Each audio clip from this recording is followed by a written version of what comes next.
Repeat the most powerful mantra from Jesus himself, and you'll manifest miracles effortlessly. Did you know that a mantra comes from the Sanskrit word man, which means mind, and the suffix tra, which means instrument? So it can be literally translated as a mental instrument, something that frees the mind through words. After studying the law of attraction tirelessly for the past 20 years, I can tell you that this mantra is the fastest and easiest way to bring changes into your life. Trust me, just repeat it every night before you go to sleep and see how it positively affects your life.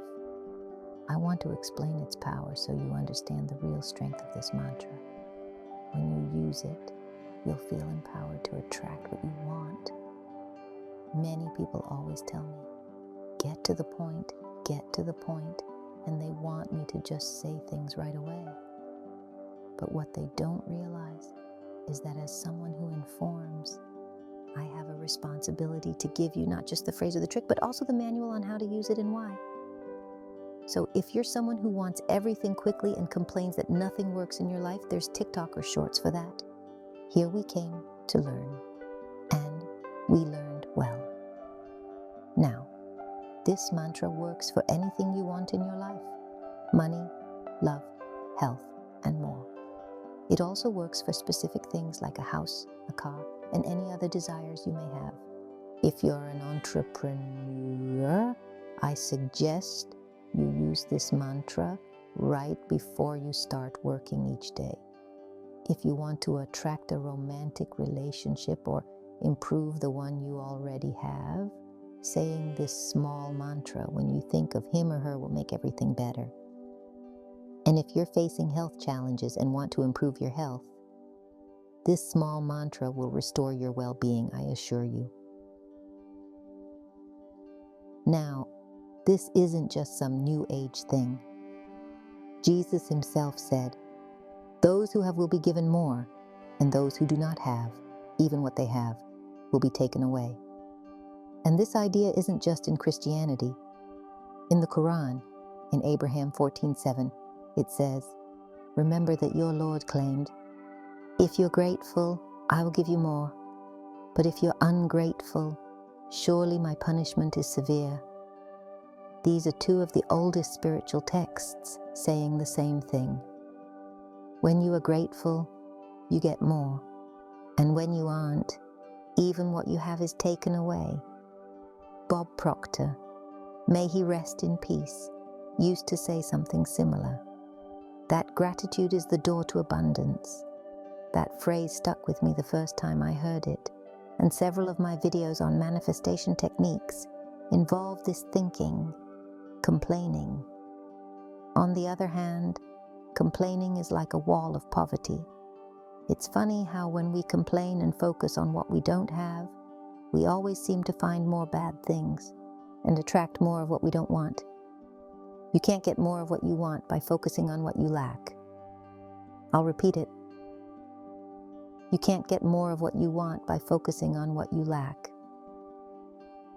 In the book Secrets of the Millionaire Mind, another book I highly recommend, he called this the crap magnet. So when we're not grateful, we become magnets for crap. Do you get what I mean? When you complain about what you lack, the emptiness in your life grows. When you complain about not having enough money, about how unfair the world is, how bad your job is, how your boss is an idiot, that you can't find true love, that all the good guys or girls are already taken, that it's terrible to be sick and depressed. When you think like that, you get more of it. The dangerous thing about this is that negativity has grown a lot in our world since 2020. It's increased, and social media algorithms in particular are set up to show more negative and scandalous things. In fact, studies show that negative events are the most common. Think about this. The more sensational a piece of news is, the more money social media and news companies make. Like So the more negativity is published and shared, the more scandalous and terrifying the news becomes, and the more money these companies earn. And believe me, if you're not careful, this can consume you. But what if we simply stop this darkness and turn on the light of gratitude? Buddha said, "Let us rise up and be thankful, for if we didn't learn a lot today, at least we learned a little. And if we didn't learn a little, at least we didn't get sick. And if we didn't get sick, at least we didn't die. So let us be thankful." And King David, the father of King Solomon, who started as a shepherd, the lowest class someone could have back then, ended up being chosen as king and spoke of giving thanks for everything between heaven and earth. There is a practice I strongly suggest. Make a list of 10 things you are grateful for every day, but something curious. What happens, which also happened to me, by the third or fourth day, you can only come up with 2 or 3 things. This simply means we are not in a state of counting our blessings or recognizing abundance.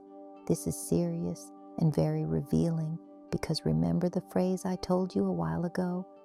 You can't get more of what you want by focusing on what you lack. The same thing happens here. We can't focus on what we have, and that's why we get what we lack. Dozens of the greatest spiritual leaders and prophets have taught us that a lack of gratitude shows up as a lack of abundance in your life. But what really amazes me personally is when you read the Bible and see Jesus performing all his miracles. He didn't use complicated techniques. He simply said, "Thank you." He simply said, "Thank you, Father," or "Thank you because this is happening. Thank you for moving the mountain and healing this friend." He didn't beg. He didn't even ask. He simply gave thanks because it was already happening. So can you give thanks for the money before it arrives? Of course. You can focus on the money and prosperity you have had so far, even if it's not much, and simply feel grateful for it. This puts you in a position to receive more. So what is the mantra that Jesus said and that you need to repeat before sleeping and upon waking up, and I think throughout the day? Well, if you can do it before going to sleep, great. And if you can do it throughout the day, even better. Thank you, because I know you hear me. Oh, thank you, because you have heard me. Jesus said this small but powerful phrase when he resurrected a dead man. John 11:38. Jesus looked up and said, "Thank you, Father, because you have heard me." He didn't say, "Father, please resurrect my friend." He said, "Thank you because you have heard me." So when you visualize your desire as already fulfilled before going to sleep each night or at the start of your day at work, or when you see yourself in full health amid illness, all you have to do is say, "Thank you because you have heard us." Repeat it as many times as necessary. That's why it's a mantra.